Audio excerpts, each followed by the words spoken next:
Bom dia, boa tarde, boa noite, que a paz do Senhor seja com todos vocês. Como prometido, nós estamos aqui com o nosso irmão pastor Newton, que já chegamos na Tanzânia, né? Já chegamos na Tanzânia. Quero agradecer os irmãos, né, que praticamente, pastor Newton, estamos batendo um recorde, né, no nosso vídeo, né? Com menos de 24 horas nós já passamos 4.000, né, visualizações. O povo gosta de evangelismo, né? O povo gosta. E tem muitas pessoas ali nos comentários que eu tive acompanhando, né, mandando a paz do Senhor para o irmão, né, lembrando da onde o irmão passou, né, cumprimentando, né, e eu estou aqui passando as informações para o nosso irmão pastor Newton. E hoje nós chegamos na Tanzânia. Pastor Newton, eu quero que o Senhor, como o Senhor já deixou prometido, né, no outro vídeo, que o Senhor chega na Tanzânia, né, sem saber absolutamente de nada lá, a linguagem, né, o inglês não tinha, o dialeto local também não sabia nada. E como é que foi a sua iniciativa chegando na Tanzânia? Amém. Paz do Senhor Jesus. Muito obrigado, irmãos, por esse carinho, essas palavras que os irmãos falam na rede social aí, através desse canal do YouTube. Isso mostra o interesse dos irmãos e o amor que vocês têm pela obra missionária, porque a obra missionária em si já diz missões, ganhar almas. Então os irmãos que não vão, e pelo menos vocês oram pela gente e compartilham aí essas realidades do campo missionário. Bom, aí aproveitando essa carreira aqui dessas palavras, vocês se lembram quando eu falei que quando eu tive sonho dos peixinhos podres, dos peixinhos secos, no vídeo anterior, a rua cheia de pessoas? Foi lá na Tanzânia que se cumpriu essa revelação que Deus me deu em sonho. Porque um dia eu comecei a sair nas ruas lá e comecei a ver aquele próprio cenário daquele sonho que eu tive com os peixinhos podres, os peixinhos secos sendo vendidos na rua. O mesmo cenário que tinha no sonho, eu veio como um filme, né? As pessoas sentadas na rua vendendo os seus peixinhos. Então ali e se cumpriu a revelação, né, que era por Deus a nossa ida para lá. É verdade. E a gente vê, pastor Newton, que como o irmão já saiu daqui, né, vamos dizer, de Campinas, né, que o senhor contou... Minha vida social foi em Campinas, porque nós somos gaúchos, né? Eu sou gaúcho, eu sou numa cidade chamada Uruguaiana, fronteira com a Argentina. O meu avô era argentino, né? Então por isso que eu entendo um pouquinho do espanhol, né? Minha cidade é fronteirista, é tríplice aliança com Argentina e Uruguai. Então eu sou gaúcha, minha esposa é gaúcha e a minha filha é campineira. A minha vida social começou na... Campineira... Nasceu em Campinas, nasceu interior em Campinas. de São Paulo, a 90 certo. km da capital de São Paulo. Então ela nasceu lá. Porque a minha vida social foi ali, desde 97, aliás 93, 97, porque eu fui militar ali em Campinas, estudei tudo aí. Então a minha vida social foi em Campinas. Foi dali que a gente saiu para a obra missionária. Então o senhor saiu dali já tendo, vamos dizer, um sonho, uma visão, né, do que o senhor iria encontrar talvez lá na frente. Né, eu fui obreiro em Campinas, né? O pastor José Borges deu aquela interpretação que Deus iria colocar uma nação nas suas mãos. Porque eu contei esse sonho para ele. Eu sei. No sonho, que eu ia para um monte, subindo assim com um cajado na mão, e o povo seguia, e eu avançava, e dizia, só o Senhor é Deus, marchamos, seguimos adiante. Aí eu falei para ele esse sonho, porque é até bonito você falar com uma pessoa e, espiritualmente, assim, você pode contar um sonho para ela. Aí ele me disse, o saudoso pastor José Borges, ele falou assim, olha, baixou a cabeça e disse assim, olha, eu acho que Deus vai colocar um povo na tua mão, uma nação. Então, toda na Tanzânia começou as coisas se encaixar, a revelação dos peixes, do povo sentado na rua, de todo esse cenário aí, né, que Deus colocando um povo na nossa mão. Então, se cumpriu o sonho, né? Então, vamos lá. Nessa experiência, qual foi a sua luta? Uma luta que o senhor não tem como resolver ali naquela hora, que te pegaram e falaram, olha, não tem jeito. Aí o irmão falou, meu Deus, e agora? A gente passou essa prova, a prova da deportação, né? Porque assim, os países, eles dão para os missionários, eles dão 90 dias. Os países que têm aí tratado com o Brasil, eles dão para todos os brasileiros, né, os 90 dias, 3 meses de visto. E depois você tem que fazer uma prórroga. E a gente foi lá, fez o nosso visto na entrada, ganhamos para 3 meses, fizemos a prórroga. Aí depois, quando estava terminando a prórroga, a gente voltou lá e eu voltei com o meu intérprete, né? E o meu intérprete, ele era de Moçambique, como vocês estão escutando aí, então ele não tinha visto no país. Então, a pessoa que não tem condição com visto é caro. Estava meio clandestino no país. Na verdade, irmãos, o visto é caro no exterior. Então, ele não tinha esse visto. Então, ele estava praticamente dito lá ilegal. Mas não era culpa da diretoria, era uma questão assim que ele não vigiou e não informou a nossa diretoria. Quer dizer, a pessoa escutar, a diretoria abandona. Sempre tem, né? A diretoria não ajudando, a diretoria é fiel, ela dá assistência. Não, e uma que esse irmão, ele já era de lá, porque ele casou com uma... Casou, então ele acho que ficou por isso aí, porque a minha esposa é tanzaniana, então assim, eu acho que não vai dar nada pra mim. Uhum. Mas a gente viu uma coisa, pastor Amarildo, que lá fora as leis funcionam, viu? É que só que no Brasil parece que não funciona, mas lá fora funciona. Mesmo o país extremista, país pobre, mas a lei funciona. No caso, estou falando de Tanzânia. Uhum. E lá a gente foi lá se apresentar para fazer outra prórroga lá. Aí eu me lembro que eu saí, né? E a gente chega lá, a gente se depara com aquela coisa. Eles agarraram o meu intérprete e perguntaram, pediram o documento para ele. Não tinha. Então eles desconfiaram. Poxa, você está aí traduzindo um estrangeiro e você não está legal no país. Aí aconteceu a nossa prisão, né? Nós fomos presos, nós fomos levados diante das autoridades. Mas nessa ação lá, a gente começou a sofrer ali as consequências do erro dos outros, mas ao mesmo tempo Deus trabalhando. Olha só, a gente chegou diante das autoridades, estou abrevando aqui só, tá? Diante das autoridades, nesse dia, levado, escoltado por policiais, uns zombando de nós, porque a maioria dessas autoridades desses países são muçulmanos, ou são incrédulos, ou trabalham nas religiões sectas, né? E a gente viu muita possessão ali, através daqueles militares. E então a gente fomos levados até diante da autoridade, o chefe da polícia, um exemplo aqui no Brasil, o chefe da Polícia Federal, da imigração, né? E ele começou a perguntar coisa, de onde eu era brasileiro, o que eu fazia lá. E a gente não pode mentir, pastor. A gente aprendeu aí que a gente não pode mentir, tem que falar a verdade. Perguntou, o que vocês fazem aqui para o Evangelho? E o que vocês fazem para o nosso povo? A gente dá a palavra para eles. Porque, na verdade, a gente não tinha condições de dar comida para o povo. Só quando os evangelistas lá que a gente fazia com os movimentos, né? Mas a gente começou a falar, e aí tinha uma experiência com Deus. A Bíblia diz que, não lembro onde está escrito, pastor, que quando a gente comparecer diante a autoridades e a tribunais, o próprio Espírito Santo fala por nós, né? Que intercederá por nós. E nesse dia lá a gente começou... Eu tentava falar, não sabia falar inglês, ele perguntava se eu speak inglês, speak francês, nada. Só eles não entendiam português também. E o meu intérprete que me ajudava, que era a pessoa legal para me ajudar, ele entrou em colapso. Porque a situação era com ele. Né? Eu entrei no barco ali, mas a situação era com ele, porque ele estava legal no país e ele estava cometendo um crime. Porque você interpretar um estrangeiro e estar ilegal é como você ferir a lei do país. E ele estava infringindo a lei do país, que é configurada crime. Aí nesse instante lá a gente começa, eu falava com ele, com o Cosmito, né? Tomara que ele veja esse vídeo. Eu falava com ele e tentava dar força para ele me interpretar, porque nós queríamos sair da situação. Mas ele travou. Ele era um africano que tinha 2 metros de altura e pesava lá mais ou menos seus 50 quilos. 43 quilos, 45 quilos por aí, ele é muito magro. Então ele não tinha força naquela hora, ele ficava nervoso e a autoridade perguntava, mas fala, interpreta ele ficava... E travou, ele tremia, os olhos dele lagrimavam, ele tremia assim diante da autoridade porque ele não tinha palavras. E aí espírito de oração pedia ajuda para Deus, né? E de repente ali eu cutuquei nele assim, como que diz assim, seja forte, seja valente. E foi Deus, aí Deus entrou na história. Ele redobrou o ânimo. E eu fui falando palavras assim, e olha, eu não lembro de tudo, mas eu lembro que assim, disse para ele assim que Deus está visitando pessoa da sua família que precisa de Deus. E quando naquela euforia, da nossa esquerda tinham 6 policiais, tinha uns 3 à direita, e todos eles olhavam para nós assim. E quando eu comecei a falar, aí já foi Deus, né?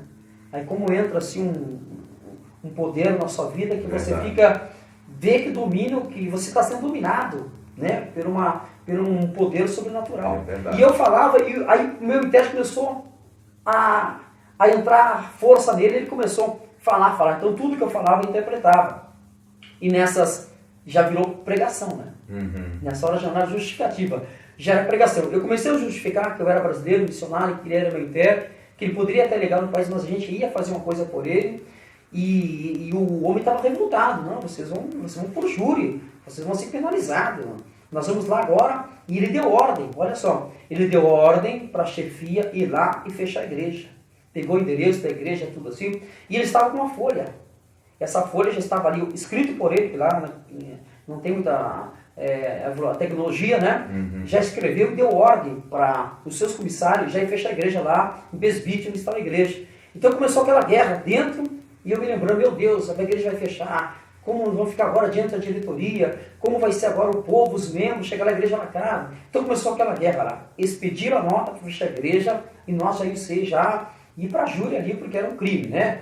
Um intérprete fazendo um movimento com um estrangeiro lá, que sequer não tinham visto a residência. Bom, só para resumir aqui.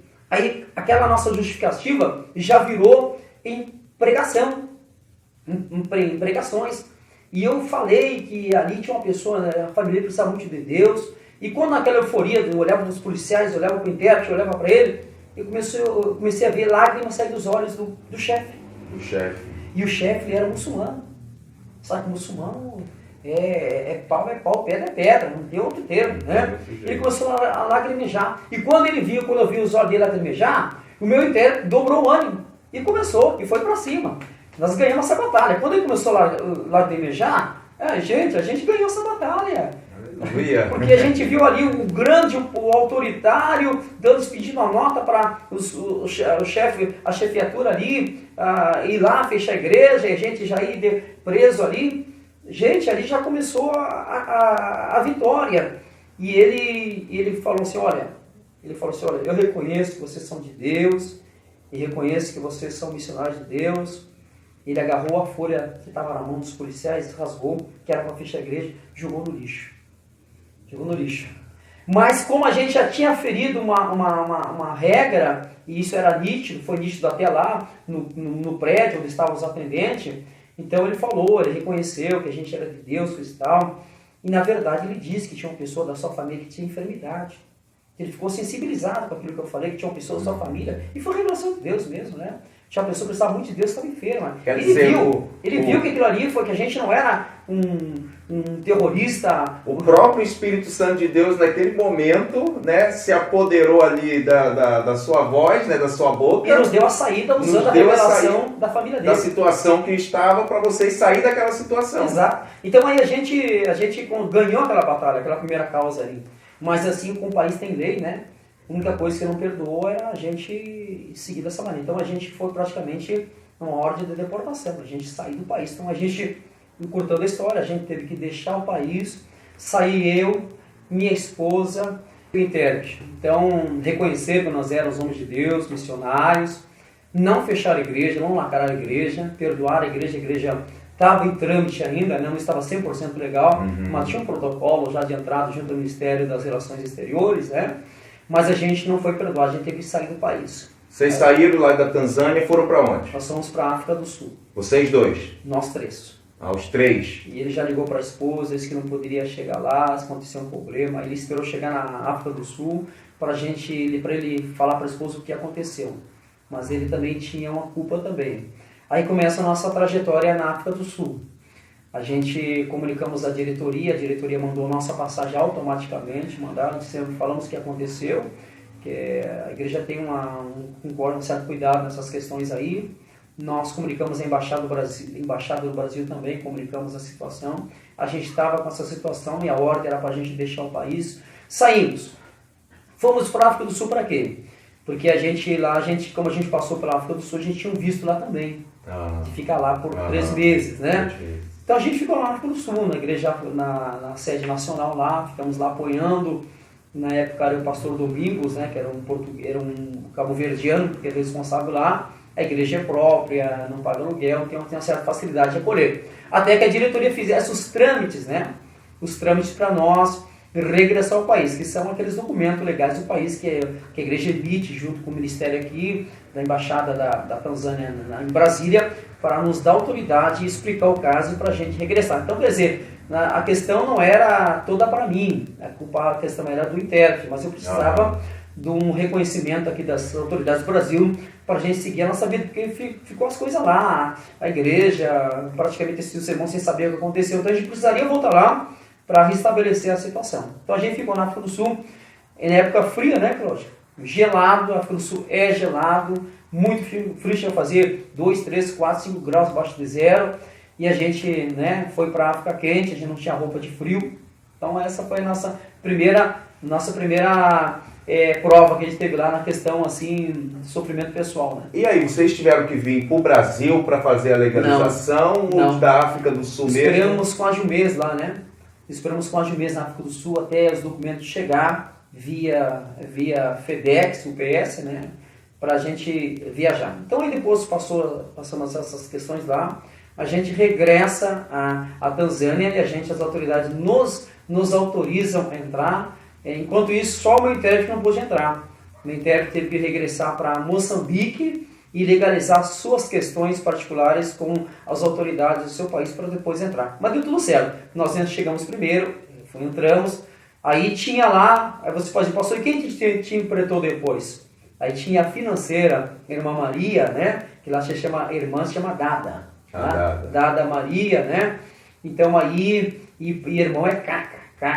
Caca seria irmão e Dada na língua Swahili. Dada Maria e Caca Cosmita. Então a irmã Maria, ela sabia um pouquinho de português também, porque uns brasileiros já tinham passado anteriormente lá e ela aprendeu com eles, porque ela é financeira, ela é tanzaniana. Então aí começou a irmã Maria a nos apoiar com todos os trabalhos de pregações lá. E vamos lá, chegou o tempo lá, né? Vai ficar um pouquinho grande esse vídeo, né? Mas para a gente concluir na Tanzânia. A malária, o senhor pegou lá? Peguei. A primeira malária eu peguei na Tanzânia. O senhor pegou quantas malária? Eu peguei 3 malária, mas aí depois já foi fora da Tanzânia, né? Ah, tá. Foi para outros países da África, onde eu tive. Lá. Mas e na Tanzânia, como é que foi? A malária lá, ela é forte, ela é uma experiência dura. A malária que eu tive lá, ela me jogou na cama, a febre é muito alta, eu passava a mão no cabelo assim, o cabelo caía da cabeça devido à febre. Lá não tem recursos que tem no Brasil, hoje tem bastante recursos, né? A nível mundial, mas naquele tempo a Tanzânia era defasada sobre isso aí. Eu fui fazer o exame com aquela picadinha lá, constatou a malária, eu regressei para casa. E a minha esposa que ficou segurando as pontas lá, ela que ficou como a pastora do país. Lá. Porque lá a gente tinha obreiros também, tinha obreiras, tinha outra igrejinha lá. Então ela que pregava, ela que fazia os trabalhos lá. E eu ficava em casa, deitado, recuperando, né? Magro, debilitado. Até inclusive depois eu te mandei uma foto. Que eu tenho uma foto depois da recuperação da malária, você vê o corpo que eu tava, né? Eu fui para a África lá com 79 quilos, 78, quase 80 quilos, 82, por aí, essa média aí. Chegando aí no Brasil com 60 e poucos quilos, então baixou bastante. Então é uma malária dolorida. E aí depois desse sofrimento aí, não me recuperava, já vai para... Porque lá a malária são níveis, né? A nível 1, nível 2 e nível 3. Nível 3, ela mata. E eu já estava para o nível, caí já para o nível 3. Então já saía sangue pelo nariz. Então aí a gente começou um processo, só abrevando aí, até o ponto da gente regressar ao Brasil para me tratar. Para concluir o tratamento, então, o senhor pegou a malária lá na Tanzânia, né, cumpriu um pouquinho lá da enfermidade lá um tempo lá e veio para o Brasil. Tentar se recuperar. Agora, hoje eu aprendi uma coisa, depois que o nosso segmento na África, a gente vai comunicando com as pessoas, com os médicos, aprendendo a situação. A malária, quando a pessoa pega na África, você não pode sair de lá. Esse foi meu erro. Quando eu cheguei aqui no Brasil, a malária ela atinge o fígado, sabia? O fígado. E o fígado cresce. O meu fígado, constatado pela medicina, os médicos da Unicamp, meu fígado é fora do normal. Ele cresceu. Então, por isso, pedia que a voz vá embora, né? Vai numa certa canseira, uma certa fadiga, devido ao fígado crescer. Então, o fígado cresce, ele vai comprimindo os pulmões. Então, essa é a causa da malária. A malária, ela não tem cura. O vírus, ela causa uma certa situação no teu corpo, no caso no fígado, meu fígado me causou isso aí fica, né? Só misericórdia de Deus. É como diz Paulo, espinho na carne, né? Espinho na carne. Então aí, o errado é sair. Hoje, se eu voltasse para a África, evangelizar novamente lá, eu pegasse a malária, eu não sairia. Como aconteceu depois na África do Oeste, que eu tive a outra malária, e eu fiquei no país me tratando. Porque se você sai, o sistema imunológico teu, você muda de um país para outro, é tudo diferente, o ar, o clima, você sente febre, sente dor, a comida não tem paladar, então tudo isso aí por causa da natureza humana, né? A mudança de clima, fuso horário, tudo isso leva isso aí. Então, a malária tem que ser tratada no país que você pegou, porque se você muda, ela pode alterar e trazer certas complicações, como aconteceu comigo. Aconteceu com o senhor. Então vamos lá agora, para nós concluirmos. O senhor voltou para o Brasil. O senhor voltando para o Brasil aqui, depois o senhor se recuperou, o senhor voltou para a África de novo? Exatamente. O senhor chega em qual país? É assim, eu voltei para o Brasil, fiz tratamento na Unicamp, onde constatou essa malária aí, atingindo o fígado, eu fiquei na recuperação. Eu fiquei trabalhando com o pastor Humberto Ramos, aí um dia, numa situação aí, fui chamado urgente para socorrer um país. Ali é a África do Oeste, o país de Burkina, perto do Níger, do deserto do Saara. Burkina Faso, um país... Burkina Faso quer dizer homens de bem, né? Homens de bem, Burkina Faso, nos países. Capital Ouagadougou. Eu fui chamado com urgência, me chamaram, era 4 da tarde, para embarcar às 7 horas da noite, para socorrer uma família que foi acidentada lá. Aí eu saí, viajei para lá, aí começa a história da outra missão já na África do Oeste. Totalmente África Central, né? A África Serrana até a África do Sul. Então são países, lugares diferentes. Então já fui para a África do Oeste. É como o senhor explicou, né? Muitas das vezes a pessoa fala África, né? Então a África é um conjunto. Não, cada país ali tem a sua cultura, cada um tem o seu jeito de viver, a sua língua e o seu dialeto também. Países colonizados por americanos, por franceses, por italianos, espanhóis. Inclusive tem um país, a Guiana Equatorial, ela foi colonizada por italianos, depois por espanhóis. Então, aliás, espanhóis, e lá falava, algumas pessoas ainda falam espanhol. Lá, entendeu? Nessa cidade. É que nem a capital de Cotonou, que chama-se Porto Novo. Não é Cotonou, Cotonou é a capital de Benin. Então a capital lá, a capital política é Porto Novo. E Porto Novo, lá tem pessoas que entendem português. Porque muitas pessoas saíram de lá, escravos, vieram para o Brasil. E depois regressaram para lá e levaram o idioma português. Então Porto Novo, se eu falar Porto Novo, capital política de Benin, o povo lá tem coisas escritas em português. Então, olha, vamos ficar por aqui, né? Então, saímos da Tanzânia, chegamos em São Paulo, se recuperou da malária e depois, novamente, trabalhando com o pastor Humberto Ramos, o senhor é enviado para o país de Burkina. E aí, o próximo vídeo agora nós vamos falar de Burkina, tá bom? Então, vai entrar a malária, a segunda malária que eu peguei. Aí vai entrar a segunda. O local que eu peguei essa malária, que o mosquito me picou, muita gente não vai acreditar. Então tá aí. Vou deixar vocês aí nessa expectativa, né, do próximo vídeo. E agora o agradecimento aqui do pastor Newton, né, que tem feito esses vídeos com a gente aqui. E nós vamos postando. A semana que vem tem mais vídeo ainda para nós fazermos.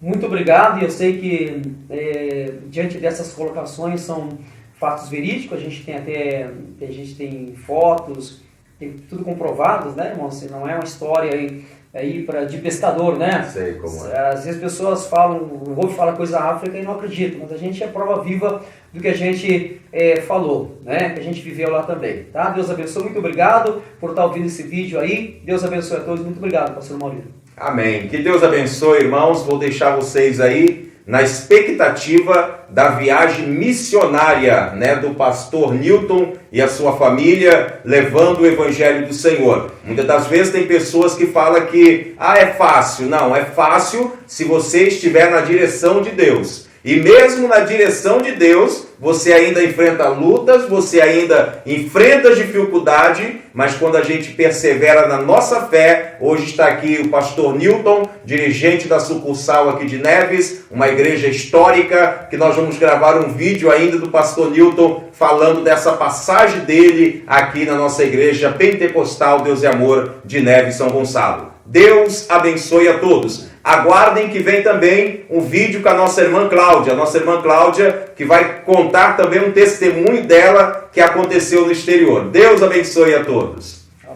Se inscreva no canal Tempozinho, deixe o seu like, ative o sininho para você receber novas notificações de vídeos.